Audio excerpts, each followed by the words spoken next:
அமைதியா இருக்கிறது வந்து ஒரு அந்த வார்த்தை உச்சரிக்கும்போதே அவ்வளோ ஒரு நிம்மதி இருக்கும். அ ரொம்ப பரபரப்பான சூழ்நிலையில, கடினமான வேலைகள் பார்த்துட்டே இருக்கும்போது, மன நிம்மதி கிடைக்காதா?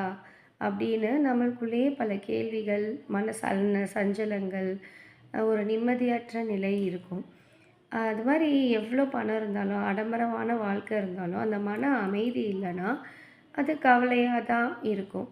அது மாரி நெறைய பேர் வந்து ஜாலியா பேசுறேன், கிண்டலா பேசுறேன், நக்கலா பேசுறேன் அப்படின்னு தேவையில்லாத வார்த்தைகள பேசி, அ நம்மளே நம்ம பேசுறவங்களே வந்து அந்த துன்பத்தையும், கவலையையும் காசு குடுக்காமலே வரவழைச்சுக்கிறோம். அது மாரி நம்மளுடைய பேச்ச வந்து ரொம்ப குறைச்சு, மெஷர்டா நம்ம பேசும்போது, நம்மளுக்கு வந்து இந்த அன்வான்டடா வர பிரச்சனைகள்லாம் வராம, நம்ம மன நிம்மதிய பாதுகாத்துக்க முடியும். அது மாரி வந்து பேராசையே துன்பத்திற்கு அப்படி வழிவகுக்கும். அது மாரி சின்ன சின்ன விஷயத்துக்குலாம் ரொம்ப ஈகோயிஸ்டிக்கா, ரொம்ப அப்படியே கன்சர்னா இருக்கும்போது, நம்மளே நம்ம மன நிம்மதிய கெடுத்துப்போம். ஒரு சலனமற்ற நிலை அடையணும்னா, வாரத்துக்கு ஒரு தடவ மௌன விரதம் இருக்கணும். பட் இப்ப இருக்க நம்ம சிச்சுவேஷன்ல அதெல்லாம் சாத்தியமான்னு தெரியாது.